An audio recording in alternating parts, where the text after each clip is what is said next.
today's overview, we will be discussing about the SARS-CoV-2 virus, COVID-19 disease, the zoonotic significance, symptoms, a little touch upon the symptoms. I think all of us know about the symptoms and all. It's a brief talk on the symptoms, the spike protein and the mutations which are occurring in this virus, immune system overview and diagnosis, the general COVID-19 landscape, adenovirus vector, mRNA vaccine mechanism of actions, the elements of COVID-19 confidence, vaccine confidence, myths versus facts, and the big question, when will the pandemic end? So, as you all know, it's almost around 11 crore people are infected worldwide, and almost around 2.5 million deaths have occurred until now. In India itself, almost around 1.5 crore, 1.1 crore people are infected, and we have close to around 1,57,000 deaths until now. This is the latest data as of today. So, what is this SARS-CoV-2? It's a RNA beta coronavirus, causes severe pneumonia, ARDS, and sepsis, and is transmitted via respiratory droplets. The median incubation time can be anywhere between 2 to 14 days. And as you all know, there will be fever, cough, fatigue. You will have a little bit of diarrhea, probably sore throat, loss of smell and taste. And those who are at risk are basically people who are 60 years and above, and comorbidities especially. They are at very high risk. So, what are coronaviruses? So, this is too much technical, but I would like to explain to you all. So, corona means it's a wreath, you know. So, it's like a crown or a wreath, and you have all these proteins which are there inside and outside the wreath. So, you have the genetic material, which is the nucleocapsid protein and the RNA, and on the outer part, you have something called as the spike protein. So you have all these parts, and you have the lipid bilayer membrane on this side, and then you have the other proteins like as membrane protein, envelope protein, and hemagglutinin. So why this virus has assumed so much significance?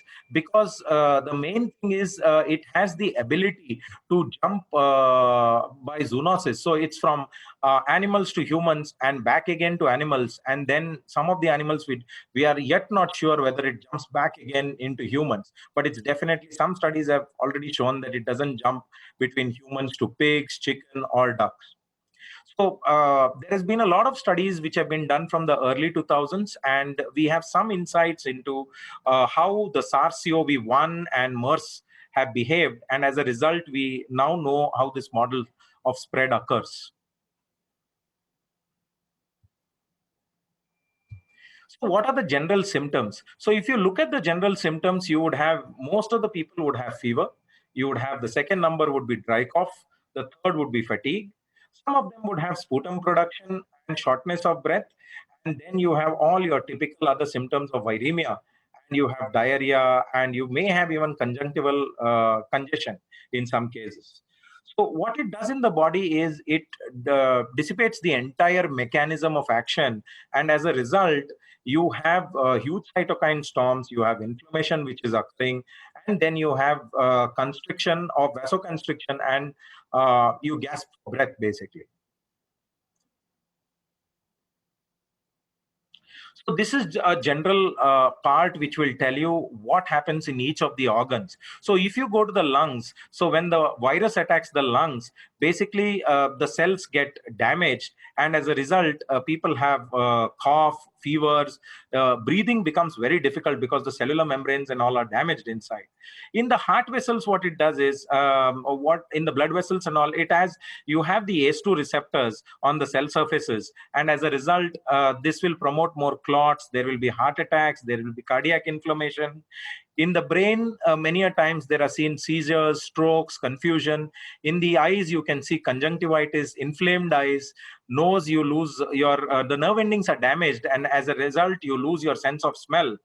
The liver, what happens is, liver is a main organ which is supposed to be generating all the proteins in the body. So this is getting overrun because your enzyme levels are going up and down, and it causes a lot of damage to the liver. Similarly, the kidney is a detoxifier for the body, and the virus may attack the kidneys directly, or even many of the viremia parts and many of the molecules which are circulating because of the viremia may damage the kidney.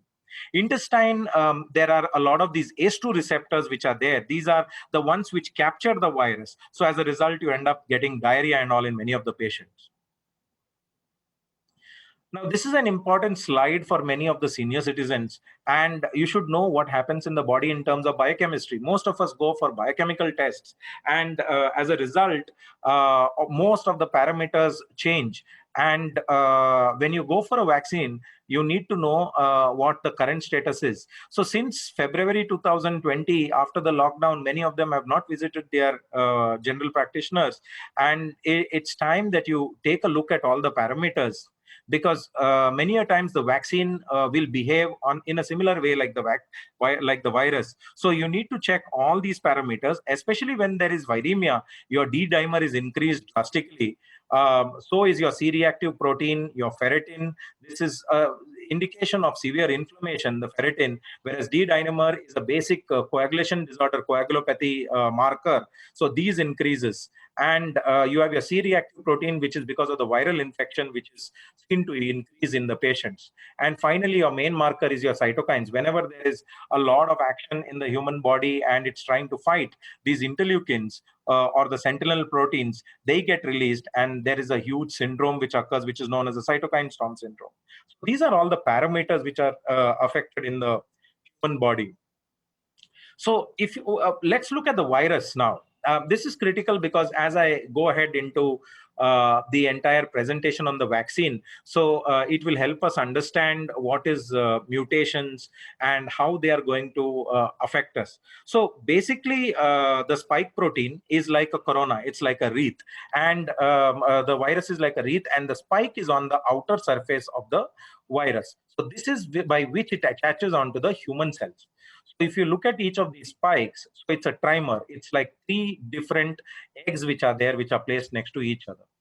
So you have this part of the trimer, and so the three parts which bind onto your ACE2 receptors.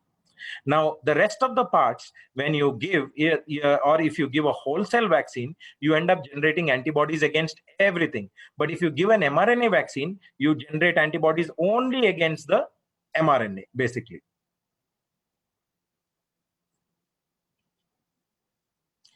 So mutations in this particular spike protein or the receptor binding domain of this part of the virus, this part of the virus has been occurring right from the beginning. So initially it was the Ugandan strain, followed by the Seattle strain, then Liverpool, Europe. So now it has gone down, and you have so many mutations which have occurred in this particular virus. Some of them have not been very strong. Some of them have been weak. Some of them have been extremely strong. Like namely the strong ones are the UK ones, which is known as the B117, the Brazilian one, which is known as the P1, the South African one, which is known as a B1351. Now, these are very significant because B117 is supposed to be extremely lethal, and the cases, you will see a lot of mortality in B117. So how do you make yourself secure? So if you want to secure yourself, you either get an infection, then the outcomes are you will have a potential illness, you will have a variable antibody response. You don't know whether your immune system is good enough to ensure that you have very high level antibodies, or you go through a vaccination process. When you go through a vaccination process, you may have various types of vaccines. You may have a subunit protein vaccine, you may have a virus like particle. Somebody designs a virus like particle. It's not an actual virus, but it has all the features of a basic virus. Then you have the gene-based delivery systems, either a DNA or a mRNA vaccine. So all these what happens is it elicits an antibody response, and it saves you from any future infection. Or you have somebody who's infected, and this infected person is known to have very high level of antibodies. Then you take that guy's antibodies, you either make a product out of it, or the raw material, which is the plasma, that is the blood plasma from that patient, is transfused into you, so that therapeutically you are in a safe position. But in such a case, what happens is, how much quantity will you transfuse? You require huge quantities for transfusion, and it is sometimes physically not possible for transfusion of such high volumes. First of all, you don't get such high volumes with such high titers. And the second thing is, how much can you transfuse? So you may be able to mitigate some risks, but not the complete risks. Then you have something which Trump took, which is the MABs, which are not available in India until now. So the monoclonal antibodies. So these are also possible. And polyclonal antibodies, my group works on polyclonal antibodies for SARS-CoV-2. And we've made antibodies in an animal model, which are used in case you get COVID and you end up landing in the hospital. So MABs, monoclonal antibodies, what they do is you looked at the receptor RBD or the spike protein, which I showed you, the trimer, and they target small region of it, one or two of it. Now, if this virus mutates in that particular region, then the MAB becomes ineffective. But if you look at a polyclonal antibody, what happens is the entire stalk and those trimers, you will have antibodies towards every dot and corner of that protein.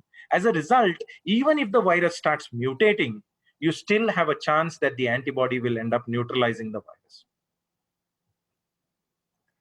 This is a complicated pathway what goes on in your immune system. I think somebody who has studied immunology or biochemistry may understand it. I'll explain it in a very simple way. So this is a virus. It has something known as a docking protein or the spike protein, which I spoke about. It is a trimer, which is there all on the surface of the body. Now, this is your human cell, which has an ACE2 receptor. It goes and sits on top of it. Now, once it binds, it is taken inside the body. Now, the body starts producing viruses in our. So, for antigen presenting cells, they understand, that is our immune system cells, they understand that this virus has entered into the body. They take it, they generate something known as a class 2 MHC molecule. Now, this class 2 MHC molecule is generated, and this is recognized by the T helper cell. And T helper cell, which is again immune system of our body, gets activated. It starts producing cytokines, and in turn, this T helper cell activates the B cells which are there in the body. Now, the B cells start differentiating and start producing these antibodies. This is your covalescent plasma therapy, which they call it. So all these antibodies start getting generated. Now, once these antibodies are generated and secreted in your body, whatever viruses are generated in your body, they go and bind onto it. So this is how the wreath gets covered with antibodies on all the sites, and the immune system starts destroying the virus completely. Now, this whole process takes time to develop, to understand that virus is there, you are infected. So by the time all these things are done, it is almost 14 to 15 days your antibody systems are generated. So this explains to you what happens in the initial part. So basically, you have the asymptomatic stage, which is for first 5 days. Then your symptoms start occurring. By the time your immune system understands what has occurred, it starts producing antibodies. So this is the IgM molecule, which is again a type of antibody which is generated by the human body as a first line of defense system immediately. So it starts generating around 7 days, and it peaks at approximately around 14 days. That's when your long-term antibody generation starts. This is your long-term antibody generation, and it starts on the 14th day, and it peaks around 21 days. It starts peaking, and then this can go on for 3 months, 6 months, and sometimes even 1 year. Now, this is the covalescent period. Now, when your immune system starts taking over in the green line and the red line, your symptoms and all the patient starts to recover. Now, this depends upon how much damage has occurred in the first 7 days. If the damage is extensive, that's why people end up landing on a ventilator or being extremely in a bad shape. Now, how do you test? Now, if you want to test a patient, the basic thing is they call it something called as a PCR. Okay, your nucleic acid amplification test or the PCR test. So they take a specimen either from the nasal swab, osopharyngeal swab, and then they test for whether there are genes which are encoding for the virus. And the second one, what they do is, if you have got infected, then they do an antibody test. As I told you earlier, you can get an antibody test anywhere done between 7 and 21 days for IgM. This is one type of antibody test. If you have another type of antibody test, which is known as IgG antibody, once you are infected or once you are vaccinated, you can start from day 14 until the lifetime. Anytime you can keep checking, and you will get to know whether you have antibodies towards it.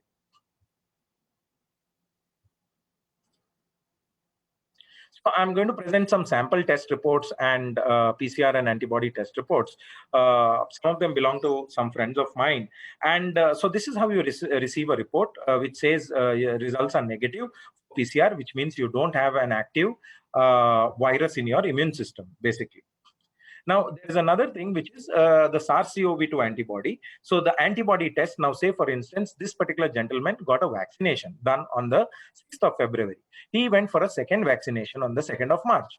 Now, if you see, initially after the first vaccination, he's got a very low titer antibody, and after second vaccination, he has a very high level antibody response. So in such a case, what happens is, you see that this person has, after vaccination, after the first vaccination, normally you get a very, very low response of antibody. You may not generate, or may generate a very low response, as good as the baseline. But when you take the second vaccine, you may generate a good amount. If you see, it is almost tenfold higher in terms of antibody. So these are the reports which you can get. Now, it is very important to understand what sort of test you do, because you may take a vaccine and then go on to say, oh, I have not developed any antibodies. Now, let's understand. I'm going to talk about the vaccines later on, what types of vaccines are created. Now, Bharat Biotech, the two types of vaccines which are available in India, one of them is Bharat Biotech. Now, Bharat Biotech, what they've done is they've taken this whole thing and they have damaged it, and they are giving it to you as a whole vaccine. Now, when you do an antibody test, okay, you can do an antibody test against just this particular region of the protein. And if you have a Bharat Biotech test, any of these molecules against which the antibodies are raised, you will still show that you have a reaction.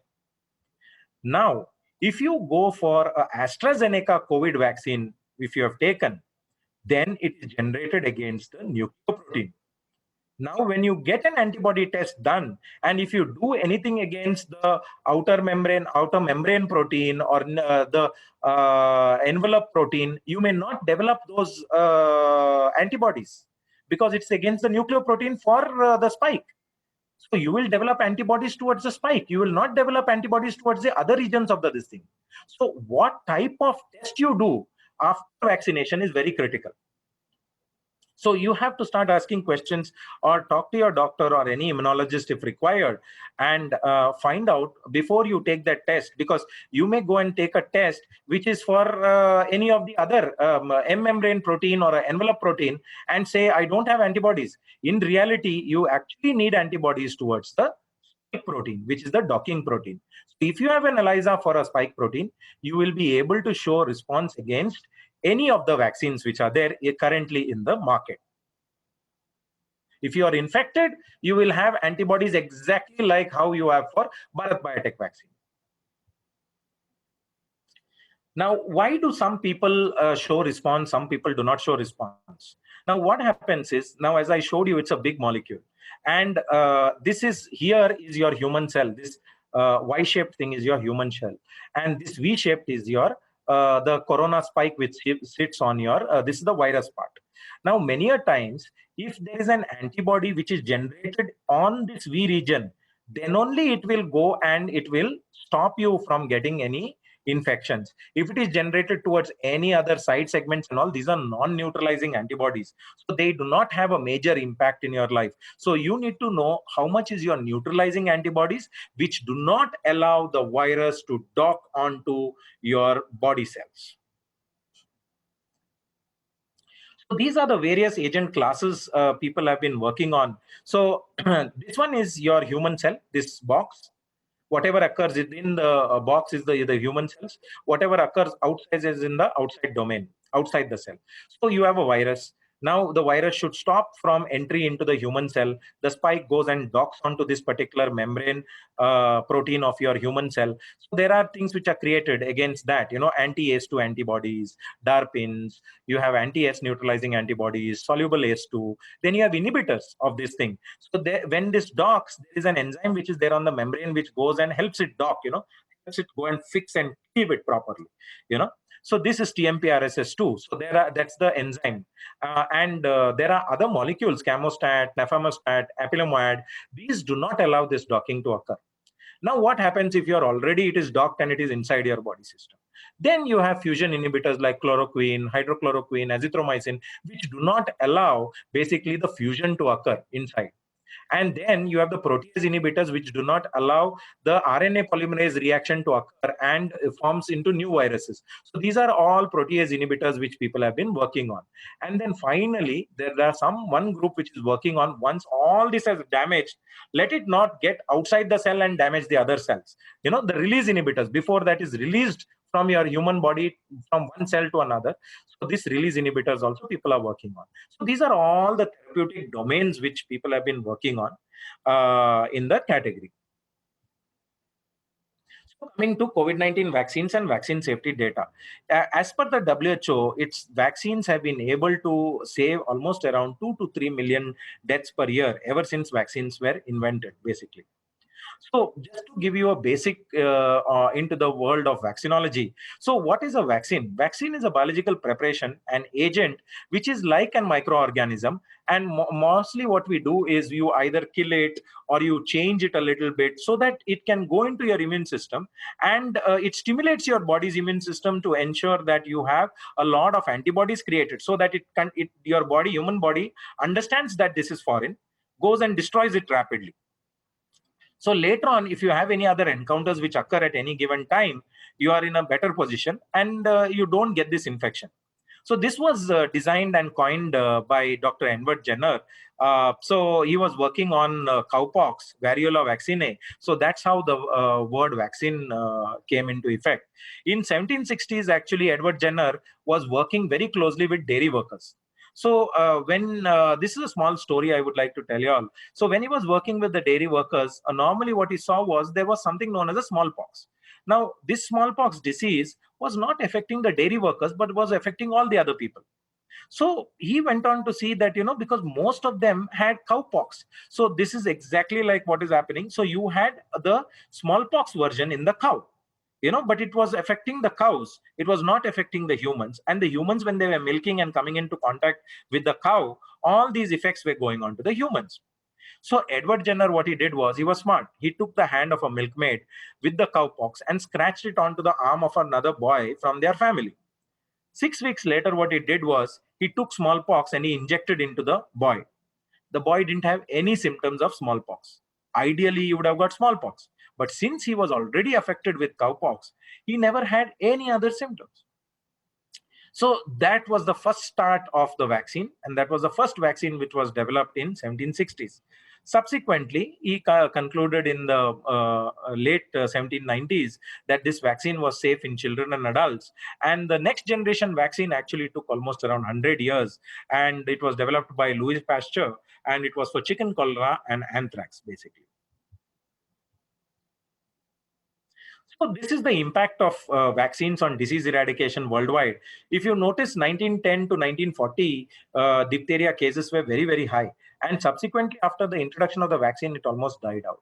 Similarly, for pertussis and for measles, once the vaccines are introduced, they keep going down. It takes quite some time. But if you notice, it didn't stop immediately. So do not expect corona to stop immediately either. It will go on for quite some time. But there is a way and there is a process. But look at the sizes of this. Now, if you look at it, almost there has been a reduction for measles and all other up to around 92 to 99 or 100% also in some cases. So these all diseases, these were at the beginning of the century and these are in 2019. So that's how, you can eradicate a disease by undergoing constant vaccination. So there are various types of vaccines. Now, as I told you, there are attenuated live vaccines, and there are whole inactivated vaccines, protein subunit vaccines, recombinant vaccines, peptide-based vaccines, vector-based vaccines, nucleic acid vaccines. So attenuated vaccine is basically what happens is it is a what do you do is it's a live virus, but you ensure that it doesn't cause the disease. So these vaccines are also used: measles, rubella, mumps, and smallpox. They use this vaccine. The whole inactivated vaccine is basically you kill the virus, and this is like the Bharat Biotech vaccine, and you ensure that it gets into your body, and the vaccine gets into your body, and it mimics something like what the virus looks like, and you have a blueprint for that, so that the immune system recognizes it, and you are able to generate antibodies. So influenza, rabies, and hepatitis A, which we have already been vaccinated, many of us, so these belong to this category. Then you have the protein subunit vaccine. Now, when I say protein subunit vaccine, what happens is like the spike protein, which I explained, where it is going to dock onto the human, you take the spike protein and you only give the spike protein, say for instance. So you derive this. But what happens is it is not very immunogenic, which means your body sometimes doesn't recognize because it's a small part. So in this case, it is influenza. Influenza vaccines they are used are protein subunit vaccines. Then you have recombinant. You mix and match, and these are genetically changed material, and it is like the hepatitis B. So peptides are there, smaller molecules. Again, these are very weak immunogenic vaccines. And you have the vector vaccines, which are like the Serum Institute's vaccine. And Ebola vaccine has been vector based, like the adenovirus vector.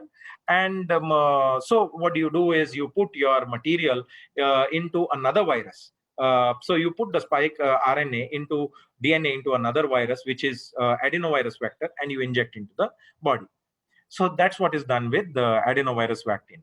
And the nucleic acid vaccines are the ones which are used in US and in Europe, which are developed by Pfizer and Moderna. So basically, these are either DNA or RNA vaccines, and they are very unstable. You have to keep them at -70 or -20, and then you have to encapsulate them with a lot of fat so that they are safe. You put a membrane around them and present it to the immune system. So where do we stand? So you have the DNA-based vaccines. Sanofi and InVivo are working on it. RNA-based vaccines, Pfizer, Moderna, CureVac are working on it. The inactivated vaccines, which are common in India, are the Bharat Biotech vaccine is working on it, and Sinovac is working on it. Whereas the viral vector vaccines are Johnson & Johnson, AstraZeneca Serum Institute vaccine. You have the Merck's vaccine, CanSino, and there is a Russian company which is also working on it. The subunit vaccines are being made by Novavax and Clover, and the live attenuated vaccines. Now, all these vaccines which I'm talking of are in phase 3, which means they are going to be dosed into commercial sales. So, whereas live attenuated vaccine are still in the clinical trials and they have not yet been utilized on patients. So, what does the weakened virus system do? So, Serum Institute is also working with another company called as Codagenics in New York, and they are trying to develop a weakened virus. So what you do is you have a virus, you add something, you weaken the system of this thing. It will replicate, it will go into the body. The immune system will detect it and then start producing that entire pathway which I told you about, and then it goes ahead. Or you have inactivated like Bharat Biotech. So nothing. You take the vaccine, it is all inactivated, goes inside. It doesn't double, triple, or anything like the weakened virus, but it doesn't cause active viral reaction. But you have a lot of other proteins and everything around it which will be there, which is not going to help you in any way, because this is the only part which is important when you have an immune system and the docking mechanism acts on the human body. Protein-based vaccines are again, you have the spike protein vaccines, like, you purify the protein, as I told you. A virus-like particle is, what you do is you build something which looks like a virus. It's not a virus actually. So you build a whole wreath sort of system, then you put your various spikes around it, and you make it look like a virus-like particle with some of the markers of the virus. Then you have the nucleic acid vaccines. The nucleic acid vaccines could be basically the nucleic acids, either the DNA or the RNA, and you have the DNA vaccines or the RNA vaccines entering into the system, and then your translational machinery starts working, and immune system takes over, and the immune response is generated. So I'll explain to you how the DNA or the RNA vaccines work. If you're traveling and if you take a Moderna or a Pfizer vaccine, first to understand this, we should understand the COVID virus mechanism. So as I told you, there are spikes on the virus. So these spikes go and sit onto the ACE2, which is in your human body. Now, once it does that, it goes inside and then injects the RNA into it. Now, it turns this human cell in which it has entered into a factory to make multiple copies of the virus, and the symptoms start appearing. Now, mind you, all this occurs in a very short period of time. That's why you see fever and everything which is occurring right in the beginning. Now, the defense system, okay, is slow. Now, it has to go, it has to multiply, then it has to release outside. By the time it releases, then it understands, oh, I've been attacked. So then it starts producing antibodies, prevents any further copy for manufacturing, and marks it by putting all those tags for destruction. Now, the helping hand comes from the vaccines. What the vaccines do is they give a blueprint. They say this is how it looks like. So Please produce antibodies against this. So whenever it attacks in the future, you will have ready immune system to attack it. Now, mRNA vaccines, what it does is, the mRNA vaccine, it trains to recognize that spike part of the virus to produce antibodies only towards it. So what they do is they remove the RNA from the virus, which is producing the spike. Then they produce mRNA from it with instructions to build the spike. How to build the spike is there in that. Okay. And that part is then injected. So when mRNA is injected into the humans, so your human cells machinery produces the spikes in the human body. And as I told you earlier, they are displayed on the MHC1 type 1 receptor. And the cytotoxic T cells, which are there specific for the spike protein fragment, goes on to the MHC1 receptor. It starts becoming active. Some of the spike proteins are secreted outside that cell, and then immediately they are picked up by the B lymphocytes. Now, the B lymphocytes, some are engulfed by the macrophages, antigen presenting cells. Then the MHC, the second receptor started working, MHC2 receptor. Now, this activates your T cell lymphocyte screening, and this starts secreting cytokines. Now, the whole thing, your entire machinery started becoming active. Your B lymphocytes are active, your macrophages are active, your antigen presenting cells are active, all your T cells are active. Now, each of them starts doubling and tripling inside your body. Now, this is known as clonal proliferation. Now, these start acting, and you start producing multiple of them because the viruses are multiplying that much. So you have to have that much machinery which is built up inside your body. So if a person is immunized initially, this machinery is already in place. By the vaccine, you are activated this entire machinery. So you don't lose time in starting this machinery for the first 10-15 days and then going and getting infected and everything. So what your body system does is, by giving a vaccine, it already knows, okay, this is going to come. Please, these systems, you keep this in memory. And whenever this happens, all these memory cells go and attack immediately. So it doesn't lose time in attacking. Now, you have to be careful with what you take, because many of us have allergies. So some of these, now to give an example, for Pfizer and Moderna, they have certain lipids you may be allergic to, or any of the components which are there. So main component is the mRNA, but other than that, you may be allergic to any of these molecules. Then you have to be very careful. You shouldn't take the product then. So how many doses are required in case of Pfizer and Moderna? So in case of first dose, they have seen approximately around 50% of the patients show immunity. In the second one, it rises to almost around 95%. The doses are given anywhere between 21 to 28 days apart. And if you have allergies to any of the proteins or any of the molecules which are there in the vaccines, then you should not take it. Yes, and mind you, it doesn't contain eggs, it doesn't contain preservatives, and it doesn't contain latex, most of these vaccines. Now coming to the viral vector vaccines, which are generated by Astra, Oxford, and Serum Institute. It's the same vaccine.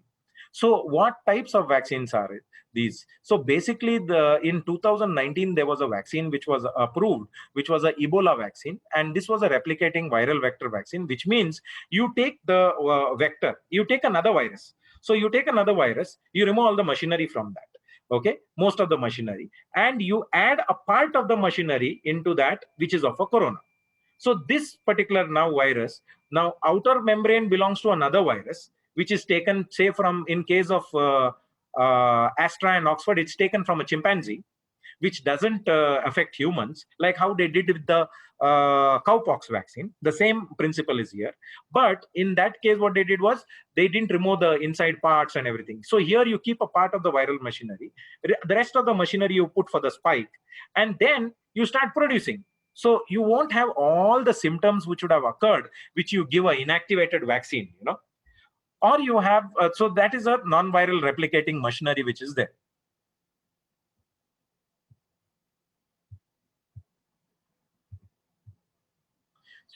There is a small video which will help you understand the mechanism of viral vector production.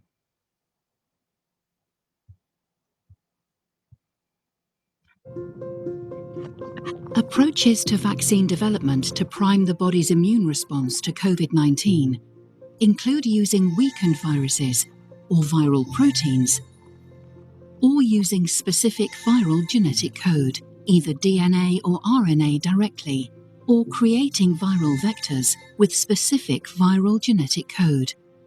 A COVID-19 adenoviral vector vaccine is an adenovirus vector based on a common cold that has been modified and inserted with the genetic material for the SARS-CoV-2 spike protein. Production starts with assembly of its genetic code. The adenovirus vector is engineered from adenovirus DNA by removing essential genes to stop it being able to replicate, so it can only act as a carrier and not cause disease. Adding the coronavirus spike protein DNA creates the full genetic sequence for the adenoviral vector vaccine. The genetic code is introduced into a producer cell, where it is transcribed and translated to form the COVID-19 adenoviral vector vaccine.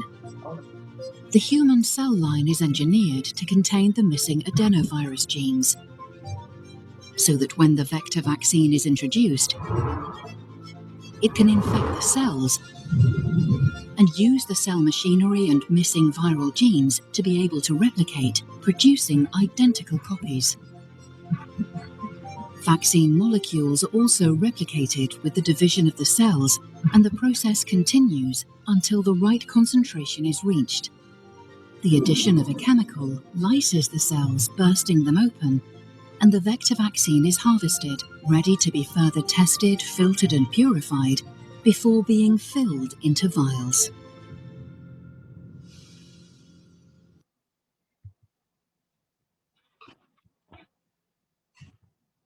Yeah. So that was basically how vector vaccines are manufactured. So what they do is they remove the genes from the adenovirus and making it replication incompetent, which means it doesn't multiply. So they take the chimpanzee adenovirus, which does not cause disease in humans. And then what they do is the RNA encoding the spike protein is converted into DNA, and they insert this gene into the virus inside, as I told you earlier. And you have the adenovirus vector vaccine ready. So when you take the vaccine, this vaccine attaches onto many human cells. So be it myocytes, be it fibroblasts, be it endothelial cells. First, if it infects the fibroblasts, there are something known as the Coxsackie and adenovirus receptors, which are there in the skeletal muscles. Now, it forms a nice vesicle and a nice bubble, which I would say, and the pH changes around this, and the protons start entering inside, and the particle is uncoated. It breaks open, and the modified genome of the virus, once it enters into the body, is open. Now, adenovirus DNA does not integrate into the human DNA. There are multiple studies which have been done, and it has been adenovirus in humans. If it's a different adenovirus, it is known for causing a common cold in humans. So this has been studied for such a long time, and it's almost around more than 60, 70 years adenovirus vector vaccines have been studied. So DNA, which enters inside, it gets converted into mRNA. The rest is exactly like your mRNA vaccine. So this is just a way of how you dose. You either take an mRNA, then you coat it and all, and it is not very stable.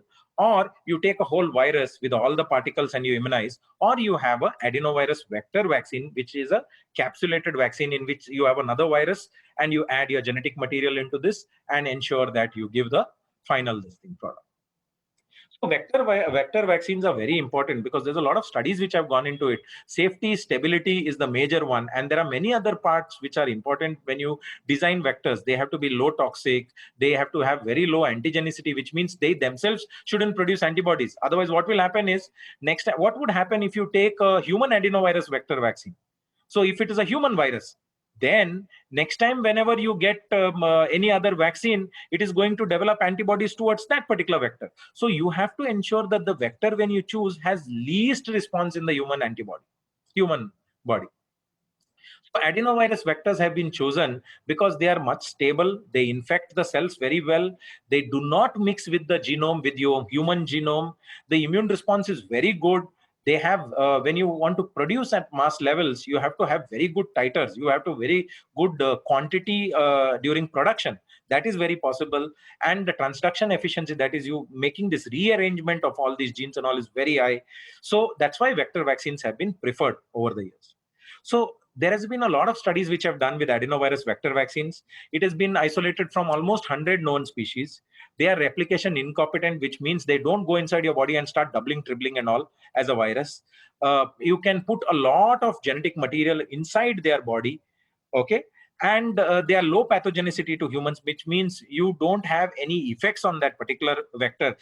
All your side effects mostly come from the spike protein, which is generated by that virus, which belongs to the corona. So it's not corona, but it's a spike generated by the adenovirus for the corona. So genome is very stable. There have been almost 250 clinical trials in 100,000 volunteers since 1953 for adenovirus-based, vector-based vaccines. And the only vaccine which was launched was the replicating Ebola vaccine until now in 2019. So elements of vaccine confidence. So how do you develop vaccines? So when we develop vaccines in the lab, we have a lot of preclinical studies which we do. We do safety studies, efficacy studies in mice, rats, guinea pigs, rabbits, and we do challenge studies also, wherein we generate antibodies in the animals by giving the vaccine, and then we give the live virus to see whether the animal is showing a response or no to that.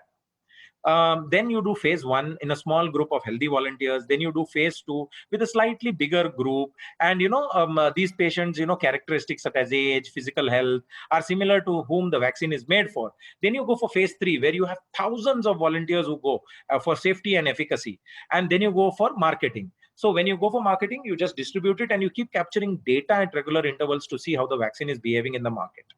And the last one, which was started last week, was human challenge studies. This has been started in UK. So it's a little bit of an ethical dilemma. So who would be the one who would be going for this?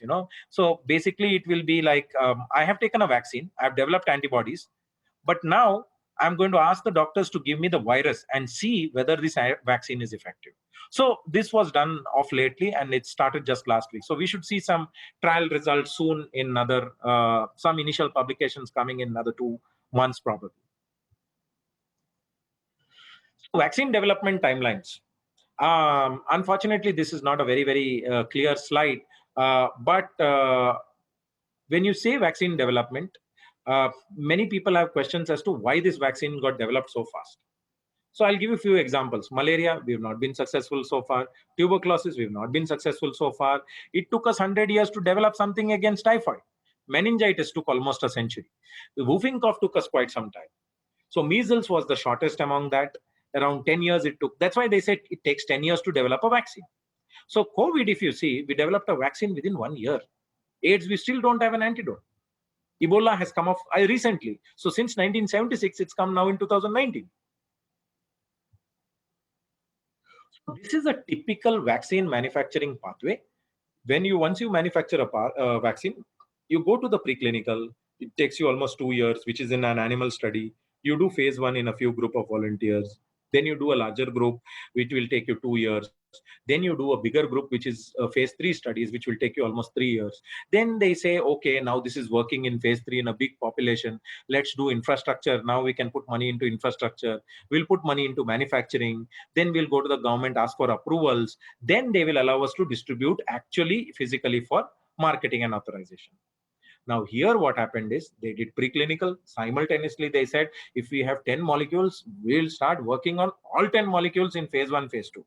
Because we know preclinical is working well. So phase 1, phase 2, then immediately when they halfway through the phase 1, phase 2, they started with phase 3. They didn't wait for infrastructure development. So wherever they wanted infrastructure, they tied up with other companies. So AstraZeneca, they didn't have their own facilities. They said, let's tie up with the Serum Institute. Sputnik 5, they didn't have their own facilities. They tied up with Virtual Biotech, Vince Biological. So many companies they tied up with. So similarly, this whole process was shortened because of this manufacturing. So manufacturing itself also started much earlier. So these are some of the points why vaccines were available quickly. Early in January, China shared the genetic sequence of this particular virus to the WHO.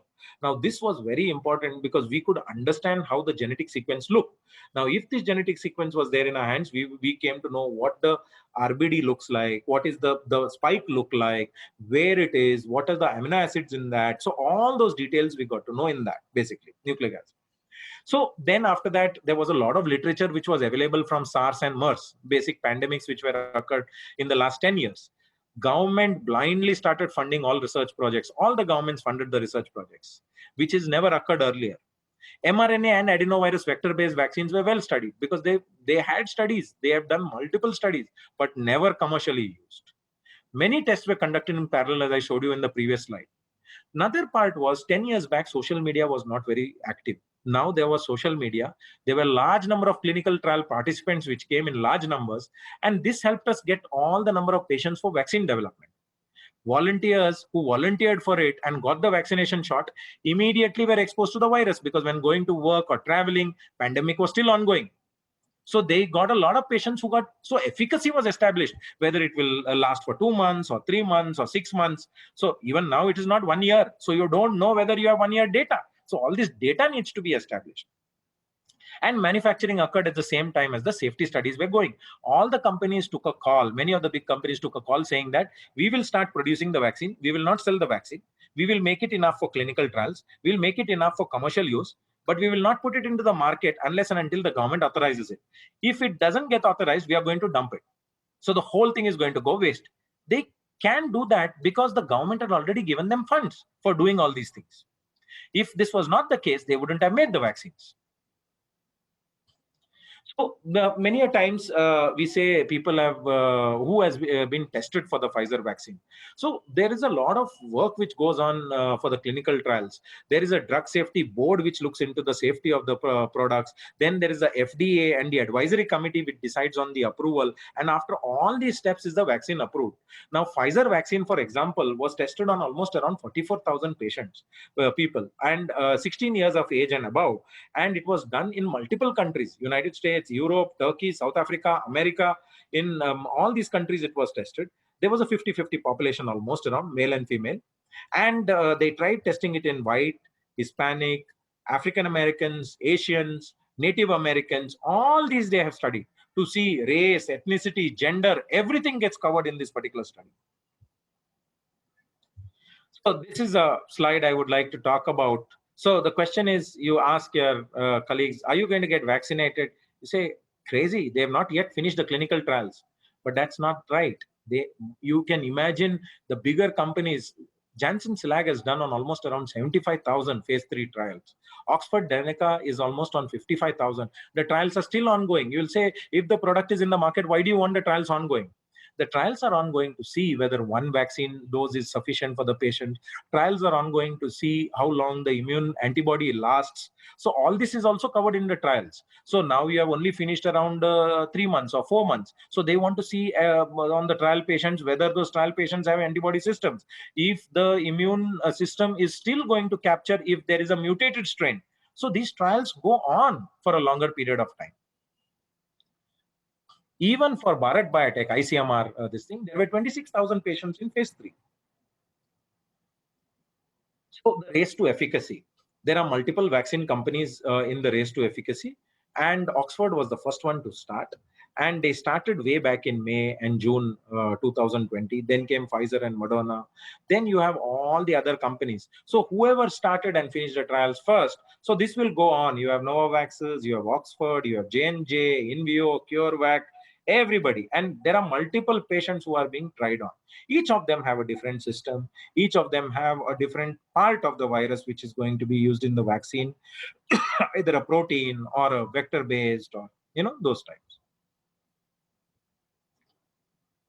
Now, how effective are the vaccines? Now, if you look at the Pfizer vaccine, it is 95% effective. If you look at the mRNA vaccine from Moderna, it is around 94% effective in patients with the Wuhan strain. If you look at the Sputnik 5, it's 92%, and the others go on. And AstraZeneca has approximately 70% efficacy, and Johnson & Johnson has 66% efficacy. Now, AstraZeneca, what they did was, if you look at their trials, they did 25 different doses in patients all over the world. Finally, they came to select 2 doses. And these 2 doses, one study was done in UK and one study was done in India. In India, they did a 2-dose study, which was high dose, high dose. In UK, they did a study which is low dose, high dose. When they did a low dose, high dose study, they got a very good response. When they did a high dose study, they got a mediate response. Now, based on this, it comes to around 70%. But if you look at the low dose, high dose study, it's all again in the 90s. Now, how well does it work against each of the strains? And there is very little and trickling data. The Pfizer says that it is 94% effective in Israel because 80% was caused by the UK strain. But Johnson and Johnson goes on to say that almost around 64% effective in South Africa, and these are the variants. But they have not tested it. The studies are still ongoing against UK and Brazil. Whereas AstraZeneca, if you see, they don't know whether it still works against the strain which is carried out in Brazil. All the studies are ongoing, and in the next 1 month, we should have a lot of data coming on how these patients who have been infected. Now, all these 40,000 population of people who have been vaccinated, when they will see if they've got infection, and if they've got infection, then they'll go on to study which of these strains have been infected, and then they'll study the response. How bad was it? Did it last as long as the original COVID in the other patients in the control group? All those things they will study. So eligibility criteria for COVID-19 vaccine. So you have first is the 3% of the population, healthcare workers and frontline workers. Then you have the 20% of the population over 65 and the high risk group above 45, comorbid cases and all that. And then you have the further priority groups which can be vaccinated. So in the government hospitals, it is given free of charge, whereas in the private hospitals, you end up paying for the vaccine, but the price is capped by the government. So the sign-up process is through the CoWIN app. Some of them have been going directly to the centers also and getting vaccinated. Whereas the getting the doses, you can make a prior appointment, but you have to take your Aadhaar card and government ID cards and get yourself vaccinated. So who's at the bottom of the pyramid for the vaccination? So it's people who are below the age of 18. The reason is there have been no studies which have been done below the age of 18 for this particular vaccine. Pregnant and lactating women were never a part of any of the clinical trials, so they cannot be administered. There have been no studies on how it may behave in pregnant and lactating women. So anaphylactic or allergic reactions to any of the previous doses of COVID-19 vaccine, say you have taken the first dose and you got a reaction to it, then you are not a good participant for the second dose. So anybody who is known to have a huge amount of history of allergies to injectables, to pharmaceutical products which use gelatin and other material, any of the items which are there in the drugs, then I think you should take it with caution. People who have already got SARS-CoV-2 and who have had a therapy which they call either convalescent or intravenous gamma plasma therapy or monoclonal antibodies which are available in the US, then in such a case you should wait for 4 to 8 weeks, and after that, after recovery, you take this particular thing. Otherwise, what happens is there is a feedback inhibition system. You already have these antibodies circulating in the body. You give a vaccine, and the vaccine, the immune system recognizes there are already antibodies in the body. Why should I produce more? That will take care of the virus. So you have to allow your antibodies which have been given in the body to go down, and then allow this vaccine to take effect. Anybody who's having an acute illness or hospitalized should not take the vaccine. They should take it only after complete recovery. The reason I say this is your immune system is already fighting. This entire machinery is in place, and it is fighting an existing disease. So you go with this another thing, which is a vaccine. So it is divided. Your immune system starts getting divided and says, let me give part attention to this and part attention to that. So it is not going to be complete. So unless and until you come down to your baseline, you should not take this thing. And abnormally low platelets, they are seen to affect certain patients with thrombocytopenia. So it is not advisable in such a case. So myths versus facts, coming to all the myths floating around, which question people on whether they should be taking the vaccine or on COVID-19. So one of the myths is COVID isn't transmitted in hot and cold climates. This was original myth, when it started in February. Oh, it happened in China. In India, it's very hot and humid. Nothing will happen. But it did. So it can be transmitted. It remains in the throat for 4 days, so it causes sore throat. And drinking a lot of water, gargling with the salt water or vinegar eliminates the virus. No, it doesn't eliminate the virus. It will make your throat feel better, but definitely not the virus. So vaccines against pneumonia provide protection against COVID-19. No, it doesn't. See, pneumonia is a completely different virus. This is a completely different virus. That's the reason I wanted to show you all how it docks onto your human cells. So if it docks onto with that particular spike, how will anything else go and dock onto that cell? It doesn't. So any other vaccine is not going to provide protection. It's not similar.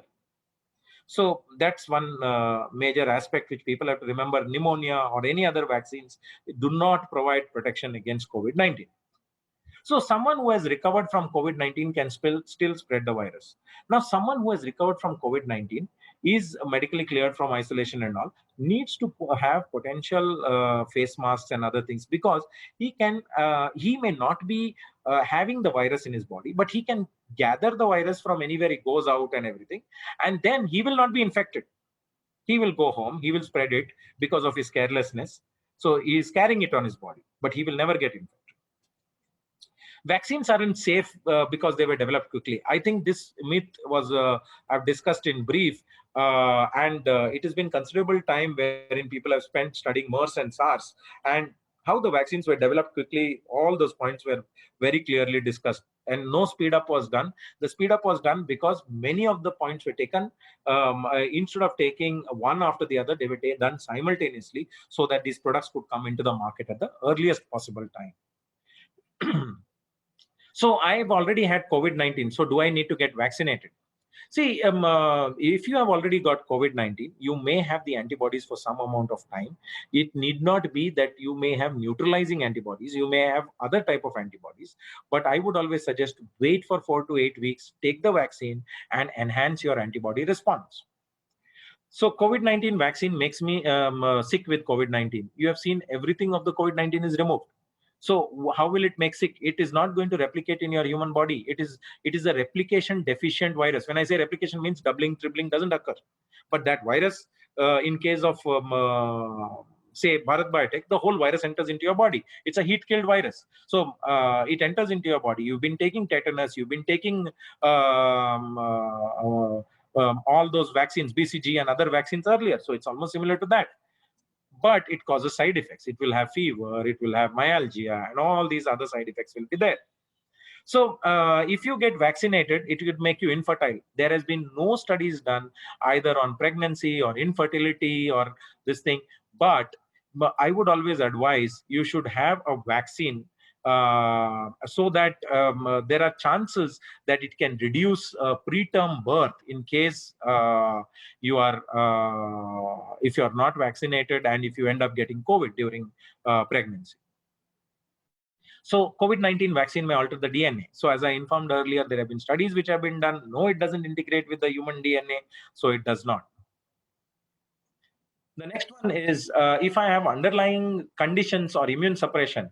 So say patients who have cancers or many other therapies, and what they do is this is a vector-based vaccine. So if you have underlying conditions like diabetes and heart disease and all, so it doesn't create much of a problem. It can be administered. But if you have cancers, there is a possibility, or autoimmune diseases, you have a suppressed immune system. And this is especially your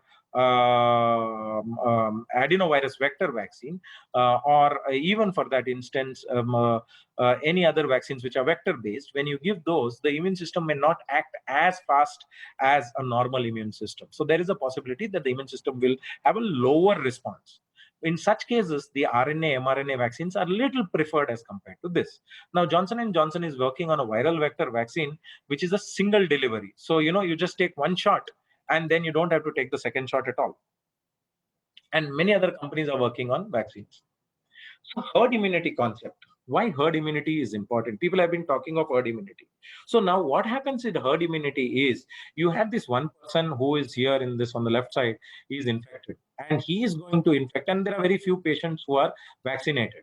Now he can infect all these guys who are not vaccinated, and that's what happens. Now, if this one person is infected and you have all these guys vaccinated, he can't transmit it to all these guys. He's going to transmit it to a fewer guys. So it's fewer guys who spread. So as a result, this concept is known as the herd immunity concept. So more and more people should get vaccinated. So if you remember at the beginning of my presentation, I started with a red map. And I'm happy to say now we will be soon seeing green maps. Because till now, more than 225 million doses of vaccines have been administered across 100 countries. In India itself, as of today, we have immunized almost 3.2 million patients. Almost 0.3% of India's population is vaccinated.